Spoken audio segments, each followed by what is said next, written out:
I see huge growth in online education in India. The number of people applying for admissions to universities is growing by a much faster rate than the capacity of the country to create seats for the students. Even in the IITs, only 1% of students get in, and the demand is simply increasing. So I do believe that online learning can really satisfy this demand.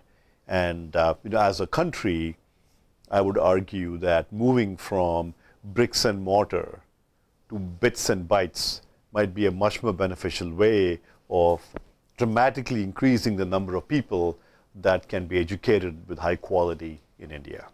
edX has 3 million students from every country in the world. Of those, over 3.5 lakh students are from India. So with online learning, the whole learning experience is completely flexible. The courses are free. So many students might come and take a course halfway through. Some may just watch all the videos and not do any of the exams and exercises. And overall, what we found is that about 6 to 7% of the students that sign up for a course earn a certificate at the end of a course. The number of people that leave a course midway might be as high as 60 or 70%. And so the number of students that complete a course all the way through to the end might be on the order of 80 to 90%. I'm sorry, might be 10 to 20%. And of that, a total of about 7% might earn a certificate when they pass the course. I think MOOCs are already becoming viral among institutes. And here, it is the students that are talking to each other. Students and learners all over the world are sharing the information over social networks like Facebook and Twitter and so on. And that is how the word is spreading among the students. On campuses, we find that the blended model can improve learning on campus, where you combine the best of online learning with the best of in-person learning. And students are saying that this is much, much more preferable than the purely in-person form. So for example, I visited IIT Bombay, and there they did a survey of the students taking a blended class, and by 80% majority, they found that the students preferred the online and blended form to the purely in-person form. So one of the big new initiatives at edX is the high school initiative. Since we started about 2.5 years ago, we've been focusing on university level courses.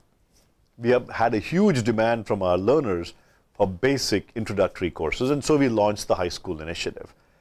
We just launched 26 high school level courses in subjects ranging from geometry and trigonometry, algebra, to even French and other languages. We also have courses in how to apply for college admissions.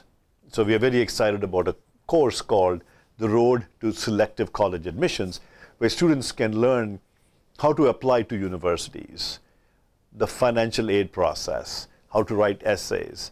And this course will really demystify the whole college applications process. So this high school initiative is one of our really big new initiatives. So human resource departments are very traditional. They look for a traditional degree, but things are changing. More and more of learners who get a verified certificate on edX are applying for jobs, and they're getting jobs. So we have many examples of learners who got a certificate, say for example, in a software as a service course from Berkeley, or an electronics course from MIT, and then they apply to companies and they're getting jobs based on these credentials. So as more and more students start getting jobs and promotions or admissions to colleges on the strength of the certificates from edX, I think we will see more HR departments begin to value those more and more. So many Indian students who have taken edX courses and have gotten jobs as a result of their credentials from these courses. We partnered with a company in India called Aspiring Minds, and there students can post their certificates and companies can look at these certificates. So as one example, one of our students, Siri Ravi, posted his certificate on Aspiring Minds, and now he has a job with NTT Data. There are many such student stories where students have gotten jobs as a result of their credentials from edX. edX will be launching professional education shortly.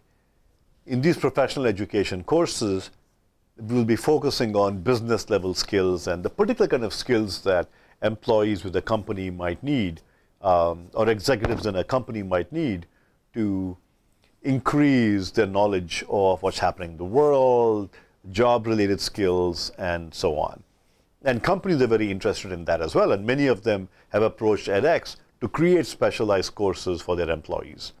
And in fact, many companies now will purchase bulk seats on edX for some of these professional education courses. So we are working with a number of companies. Aspiring Minds is one company. In the US, we also work with an organization called Launch Code. Working with these organizations, we are working to place some of our students with companies.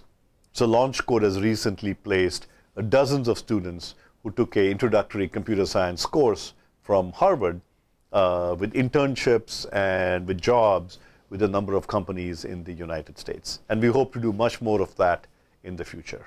What we are seeing is that a edX credential, a MOOC credential, is being valued very highly by employers. So if I have a student who has a degree or a credential from a small university or a small regional high school or college, and now they come in and they have passed or obtained a good grade in a computer science or entrepreneurship or globalization course from University of California at Berkeley or Harvard or MIT or Georgetown, then that credential is very highly valued by the university because some of these are recognized names. Harvard is a recognized name, and so is MIT. So if a student has a credential from a great course from one of these universities, employers give that a lot of attention. India is launching a national online learning platform called Swayam in the near future. This has been written up in the press and so on, and I'm really excited to see that India is doing this, where learners can be able to take courses in Hindi and Kannada and Tamil and Marathi and other local languages. Our hope is that many universities and colleges in the country will be able to offer these courses on Swayam. And we're really excited that they are doing this.